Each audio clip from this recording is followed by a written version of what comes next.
नमस्कार। आकाशवाणी से प्रस्तुत है समाचार प्रभात। प्रधानमंत्री नरेंद्र मोदी आज सुबह 11 बजे आकाशवाणी पर मन की बात कार्यक्रम में अपने विचार साझा करेंगे।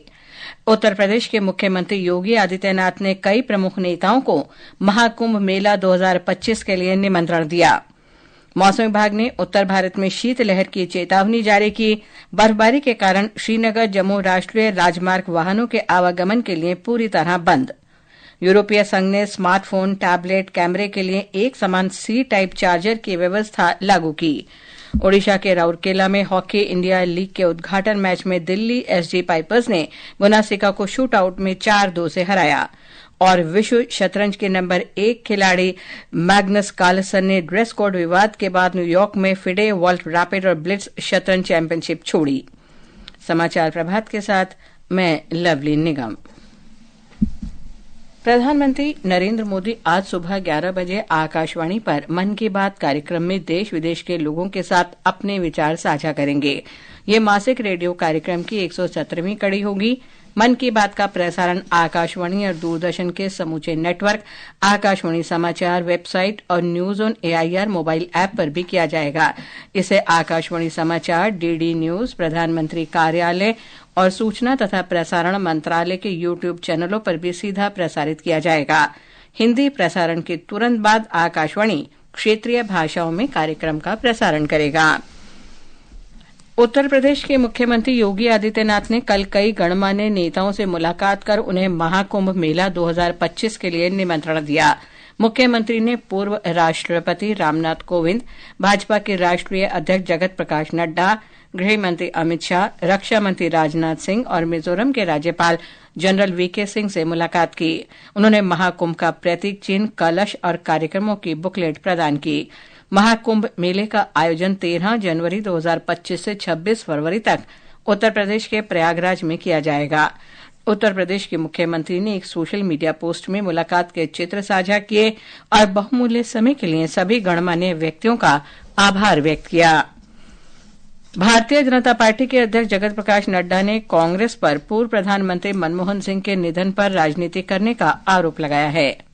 देश के पूर्व प्रधानमंत्री सम्मानीय मनमोहन सिंह जी के दुखद देहावसान पर भी राजनीति करने से बाज नहीं आ रहे। कांग्रेस के इस घटिया सोच के लिए जितनी भी निंदा की जाए वो कम है। कांग्रेस जिसने डॉक्टर मनमोहन सिंह को जीते जी कभी भी वास्तविक सम्मान नहीं दिया, अब उनके सम्मान के नाम पर राजनीति कर रहे हैं। पूर्व प्रधानमंत्री आदरणीय मनमोहन सिंह जी की समाधि के लिए आदरणीय प्रधानमंत्री श्री नरेंद्र मोदी जी के नेतृत्व में सरकार ने जगह भी दी और परिवार को सूचित भी किया है, फिर भी कांग्रेस झूठी खबरें फैला रही। यूरोपीय संघ के देशों में स्मार्टफोन, टैबलेट और कैमरे के लिए एक समान सी टाइप चार्जर की व्यवस्था कल से लागू हो गई है। इसके साथ ही संघ के सभी 27 देशों में यूएसबी सी टाइप पोर्ट वाले उपकरण उपलब्ध कराना निर्माताओं के लिए बाध्यकारी हो गया है। हेडफोन, स्पीकर, कीबोर्ड और अन्य इलेक्ट्रॉनिक उपकरणों में भी सी टाइप पोर्ट की व्यवस्था होगी। यूरोपीय संघ का कहना है कि इससे लागत और अपशिष्ट में कमी आएगी और नए उपकरण के लिए नए चार्जर को खरीदना जरूरी नहीं होगा। यूरोपीय संघ ने इस कानून को वर्ष 2022 में मंजूरी दी थी। जेजू एयरलाइंस का विमान दक्षिण कोरिया के हवाई अड्डे पर दुर्घटनाग्रस्त हो गया है। विमान में 181 लोग सवार थे। इसमें 28 लोगों की मृत्यु हो गई है।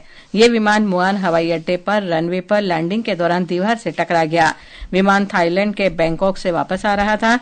बचाव अभियान के दौरान एक व्यक्ति जीवित पाया गया है। दुर्घटना का कारण स्पष्ट नहीं है।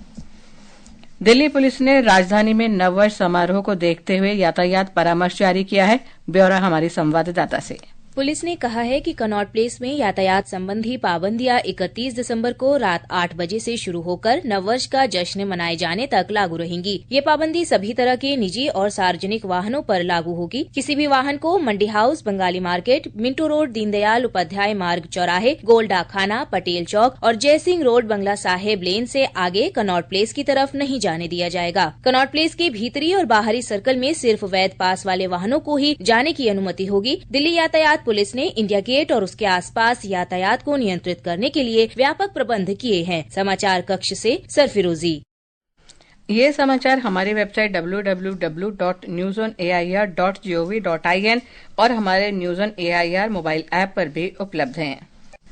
मौसम विभाग ने उत्तर भारत में शीतलहर की चेतावनी जारी की है। साथ ही बर्फबारी के कारण श्रीनगर जम्मू राष्ट्रीय राजमार्ग को वाहनों के आवागमन के लिए पूरी तरह बंद कर दिया गया है। एक रिपोर्ट। मौसम विभाग ने उत्तर भारत में आज से शीतलहर का अनुमान व्यक्त किया है। विभाग ने कहा कि पाकिस्तान के पास पश्चिम विक्षोभ के कारण अगले 2 दिनों के दौरान उत्तर पश्चिम भारत में न्यूनतम तापमान 3 से 5 डिग्री सेल्सियस तक गिरने की संभावना है। 1 से 6 जनवरी तक पश्चिम विक्षोभ के कारण पश्चिम हिमालय क्षेत्र प्रभावित रह सकता है। राजस्थान में आज ठंड का प्रकोप रहेगा। श्रीनगर जम्मू राष्ट्रीय राजमार्ग NH-44 को बर्फ जमने और फिसलन भरी सड़कों के कारण बंद कर दिया गया है। काजीकुंड सेक्शन, रामबन, उधमपुर और जम्मू में 1300 से ज्यादा भारी मोटर वाहन फंसे हुए हैं। बर्फ जमने के कारण दक्षिण कश्मीर के शोपियां जिले को जम्मू क्षेत्र के राजौरी और पुंछ जिलों से जोड़ने वाला श्रीनगर लेह राजमार्ग और मुगल रोड अभी भी बंद है। कश्मीर के स्वास्थ्य सेवा निदेशालय ने हिमपात के कारण किसी भी स्थिति से निपटने के लिए श्रीनगर में अपने मुख्यालय में नियंत्रण कक्ष स्थापित किया है। समाचार कक्ष से प्रशांत कुमार।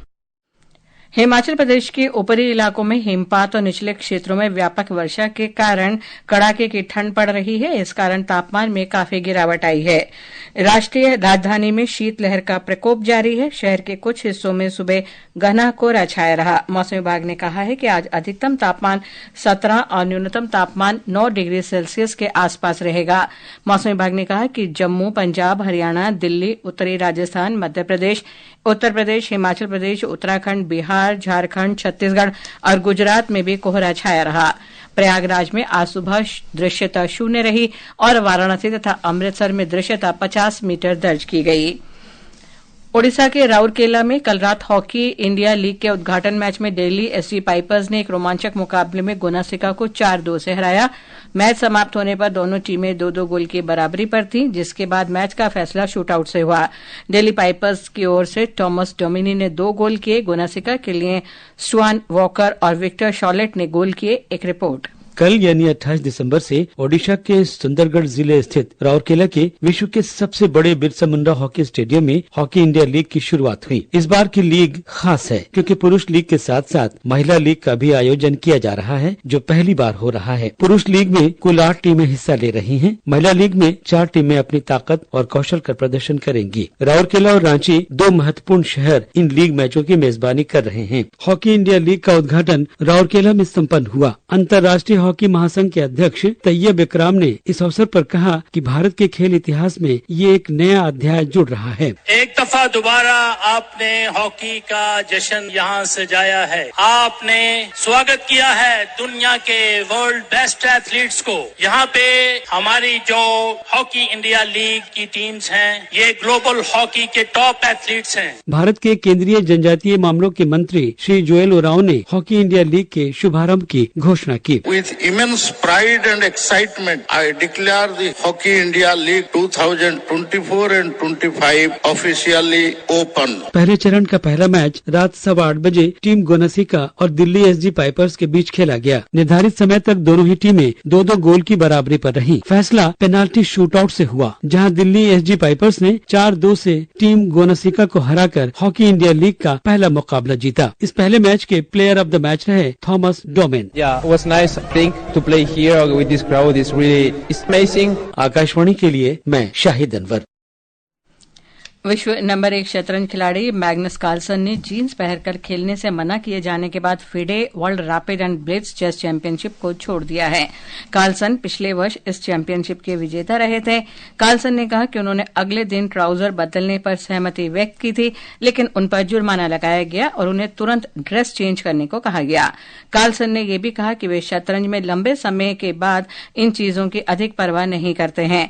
हाल के वर्षों में कार्लसन विवादों से घिरे रहे हैं। उन्होंने एक प्रतियोगिता में अपने प्रतिद्वंद्वी पर धोखाधड़ी के आरोप से जुड़े कानूनी विवाद को पिछले वर्ष सुलझाया था।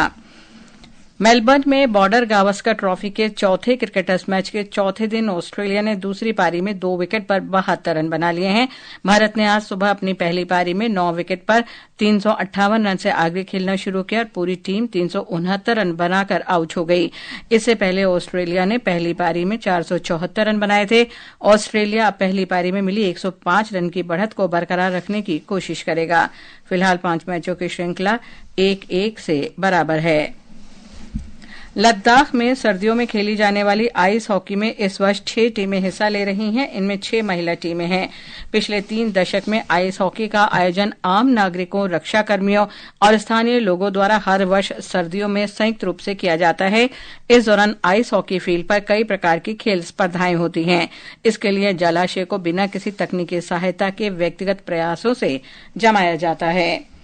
आकाशवाणी समाचार अपनी विशेष वर्षांत श्रृंखला में विभिन्न मंत्रालयों की वर्ष 2024 की झलकियां प्रस्तुत कर रहा है। आज हम वित्त मंत्रालय की प्रमुख पहलों और उपलब्धियों पर नजर डालेंगे।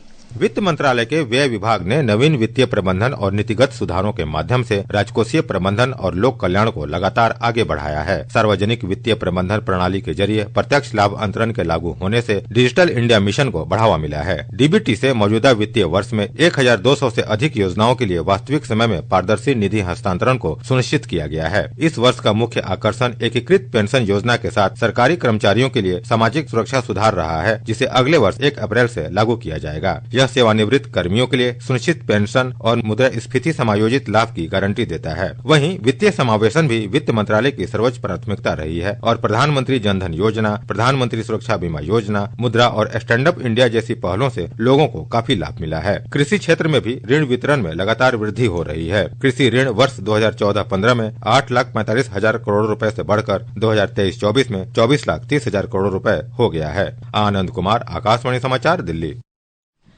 और अब आज के समाचार पत्रों की सुर्खियों के साथ हैं फरहत नाज। धन्यवाद लवलीन। पूर्व प्रधानमंत्री डॉक्टर मनमोहन सिंह के कल पंचतत्व में विलीन होने को सभी अखबारों ने प्रमुखता से दिया है। राष्ट्रीय सहारा ने उन्हें आर्थिक सुधारों का महानायक बताया है। अमर उजाला कहता है कि उनके अंतिम संस्कार के दौरान राष्ट्रपति, उपराष्ट्रपति और प्रधानमंत्री के अलावा भूटान नरेश, मॉरिशस के विदेश मंत्री भी मौजूद रहे। हरिभूमि के अनुसार संयुक्त राष्ट्र महासचिव और अमरीकी राष्ट्रपति ने शोक संदेश से जताया दुख। जो बाइडेन ने उन्हें सच्चा राजनीतिज्ञ बताया। नए साल में स्वदेशी एंट्री ड्रोन गन से लैस होंगी सेनाएं। हिंदुस्तान ने इसे प्रमुखता से देते हुए लिखा है, कम ऊंचाई वाले ड्रोन भी नहीं दे सकेंगे चकमा। चेन्नई की एक कंपनी रक्षा मंत्रालय की योजना के अंतर्गत विकसित कर रही है प्रणाली। दिल्ली में टूटा बारिश का रिकॉर्ड, पहाड़ों पर बर्फबारी। हिंदुस्तान ने इसे सचित्र देते हुए लिखा है, 101 साल बाद दिसंबर में एक दिन में हुई इतनी बारिश। दैनिक भास्कर की सुर्खी है, पहाड़ों पर साल का सबसे भारी हिमपात, अब पड़ेगा पाला। पत्र कहता है, 31 और नए साल पर कड़ाके की सर्दी के लिए हो जाइए तैयार। दैनिक भास्कर की खास खबर है, आंध्र प्रदेश के सबसे बड़े धर्मस्थल तिरुपति मंदिर में नए साल के उत्सव की तैयारी शुरू। पत्र के अनुसार 3 लाख लोग आएंगे, ऑनलाइन टिकट से होंगे दर्शन। पेंगोंग झील के किनारे लगी छत्रपति शिवाजी की प्रतिमा, दैनिक जागरण ने इसे सचित्र देते हुए लिखा है, समुद्र तल से 14,300 फीट की ऊंचाई पर स्थित है ये प्रतिमा, भारत की ऐतिहासिक और वर्तमान सैन्य शक्ति का प्रतीक है। और अंत में मुख्य समाचार एक बार फिर। प्रधानमंत्री नरेंद्र मोदी आज सुबह 11 बजे आकाशवाणी पर मन की बात कार्यक्रम में अपने विचार साझा करेंगे। उत्तर प्रदेश के मुख्यमंत्री योगी आदित्यनाथ ने कई प्रमुख नेताओं को महाकुंभ मेला 2025 के लिए निमंत्रण दिया। मौसम विभाग ने उत्तर भारत में शीतलहर की चेतावनी जारी की। बर्फबारी के कारण श्रीनगर जम्मू राष्ट्रीय राजमार्ग वाहनों के आवागमन के लिए पूरी तरह बंद। यूरोपीय संघ ने स्मार्टफोन, टैबलेट, कैमरे के लिए एक समान सी टाइप चार्जर की व्यवस्था लागू की। ओडिशा के राउरकेला में हॉकी इंडिया लीग के उद्घाटन मैच में दिल्ली एसजी पाइपर्स ने गुना सिका को शूट आउट में 4-2 से हराया। और शतरंज के नंबर 1 खिलाड़ी मैग्नस कार्लसन ने ड्रेस कोड विवाद के बाद न्यूयॉर्क में फिडे वर्ल्ड रैपिड और ब्लिट्ज शतरंज चैंपियनशिप छोड़ी। इसके साथ ही समाचार प्रभात का ये अंक समाप्त हुआ। नमस्कार।